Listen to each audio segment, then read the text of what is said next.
Hey, how you doing? Today we are checking out All My Life by the Foo Fighters. Fantastic tune, Mr. Grohl, complete legend. Not only an amazing drummer in Nirvana, but to come up with music like this, play guitar and sing it, it's just like, man, hats off. That's some pretty seriously great stuff going on here. So, really, really cool tune, this one. Lots of interesting things to check out. It's in standard tuning. We're starting off with a G power chord. Now, Dave Grohl is using his first and fourth fingers, so 3rd fret and 5th fret. And we're playing the rhythm 1 and 2 and 3 and 4 and 1 and all down picks. And what's really important here is that you relax the hand on the beats 2 and 4 where you don't play. So you have 1 and 2 and 3 and 4 and 1 and 2. And it's really important. You don't actually lift your fingers off the fingerboard. You just relax the fingers. It's important as well that the first finger is laying down and covering all of the strings at that point. Otherwise, you're going to get kind of other notes ringing out that you don't want. With lots of distortion, that's a big thing to be thinking about.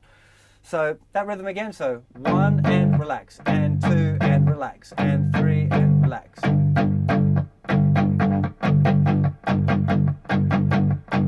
So the little relaxing of the hand thing is what keeps it really tight and clean. Very, very important for that riff.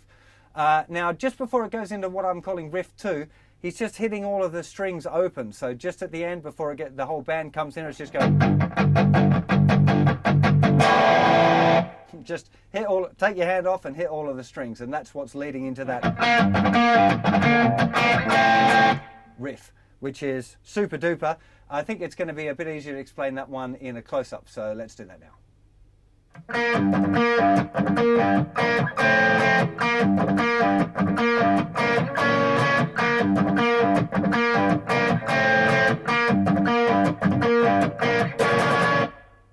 Okay, so what's going on here? We've got a G note with the 2nd finger on the 3rd fret of the thickest string, and a 3rd finger on the 3rd fret of the 3rd string, the note B flat, and we're letting our first finger rest just behind them. It's not pressing down, it's just resting on the strings, so that we can, if we strum all of the strings, we're only getting those 2 notes, and all of the rest of the strings are muted. That's the first thing to kind of get down, because we're going to be moving that shape up and down the fingerboard, keeping it exactly the same and making sure that first finger is muting all of those extra strings. So the riff starts.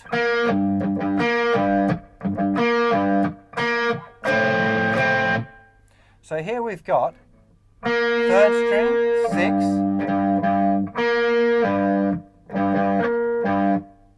So 3 notes on the thick string, then 3rd string, 6th string, 2 more on the thicker string. You can hear it, I don't need to tell you what strings each one's going on.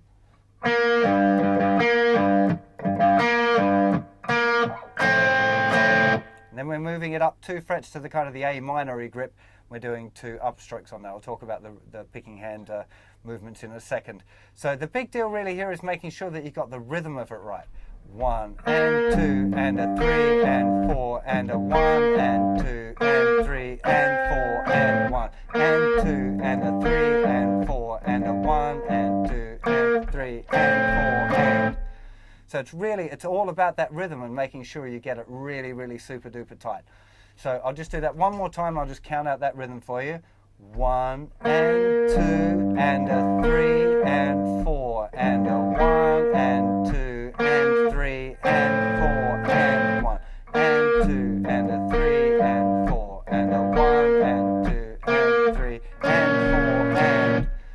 time it's just going up onto a B flat minor chord, so 1 fret higher than the A. Same thing again, same as the first time.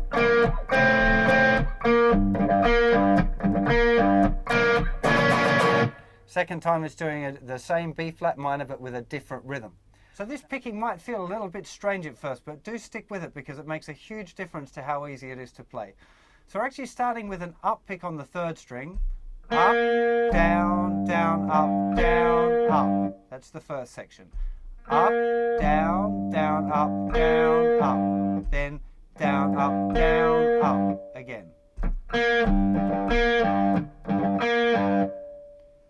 Up, down, down, up, down, up. Down, up, down, up, up. And then when we move up to the A, we're actually doing 2 up strums. B flat.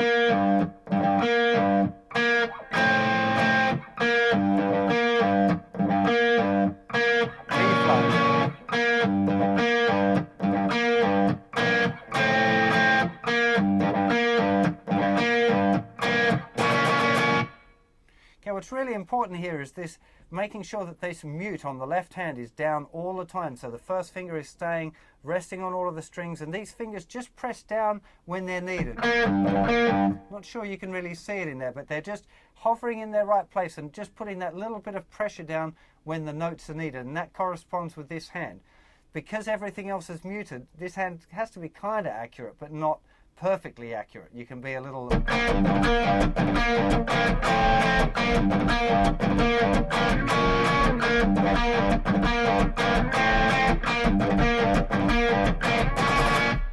It's really just, you know, it's almost strummy in the feeling of doing it, you know. So that's riff 2. It's a fantastic riff. I'm insanely jealous he comes up with such great stuff. So then we're into the chorus. Now the chorus has also got some really interesting stuff in it. We're starting off with this kind of an E flat chord.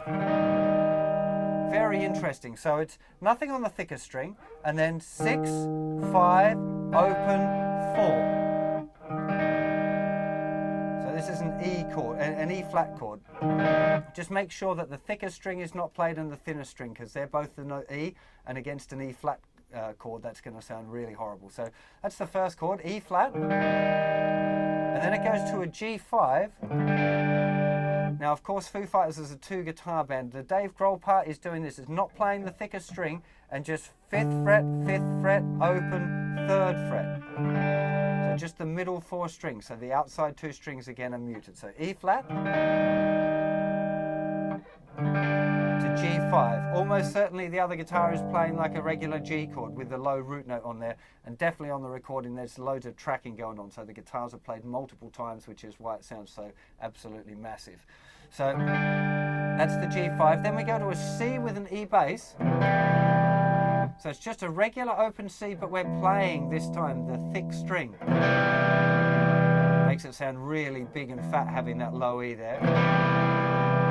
To an F bar chord, to a B flat bar chord. So that pattern again, E flat,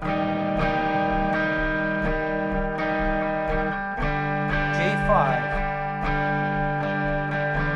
C with an E bass, F, to B flat, and again, same sequence, E flat, to G5, bass, F to B flat, and back to that other riff again. So with a lot of distortion, those chords work really well. They kind of shouldn't, because they're quite big grips, but sounds awesome. There's not really a specific strumming pattern. Probably making sure you're playing on 1 and 2. Like, don't let it go away. I love it, but I hate the taste.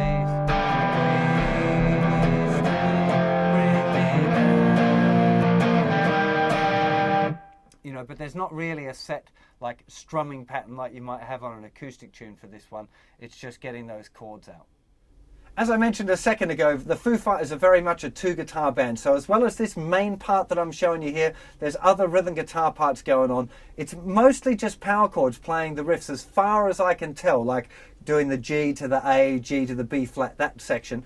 and it's joining in with regular power chords for the chorus, as far as I can tell. I haven't managed to get a really good look at what he's playing because usually cameras and video clips are focused on Dave. But yeah, the other thing that's really important is listening to the original track, because I've given you the building blocks here. But you've got to put actually the building together, and you'll do that by listening to the recording and figuring out where the different bits are. It's not hard, right? So this tune, the parts are pretty obvious where they're going. So just listening to the track and playing along. I'd practice each of the elements first. I think that's probably the best way to go. So make sure you're really cool with a little lift on the G5 power chord there at the beginning. Then go through the riff. Again, with the riff, real slow practice is where it's at. Right? Don't if you rush into trying to do that stuff with all of those da-do-da-da-da, all of those little bits, they're kind of tricky, right? You're going to have to practice it slowly. I did. So a bit of slow, careful practice, and then I always recommend playing along with the original recording so you pick up the kind of the time feel as well as the right notes. So playing along at like 50% of the speed and making sure you're sitting right in the pocket, making sure you got your down and up picks in the right order and all of that. So doing that nice and slow and then gradually building up to the full speed is definitely the way to go. And while you're doing that as well, you'll find that you'll learn the form of the tune if you're doing it that way, playing along at a slower speed right the way through the track. So I'm sure you're going to have a load of fun playing this song. I wish I had a rock band now that I could be playing this with, because I've just been having a ball jamming along with the original recording myself. It's such a great tune. And I'll see you for plenty more lessons very soon. Take care of yourselves. Bye-bye.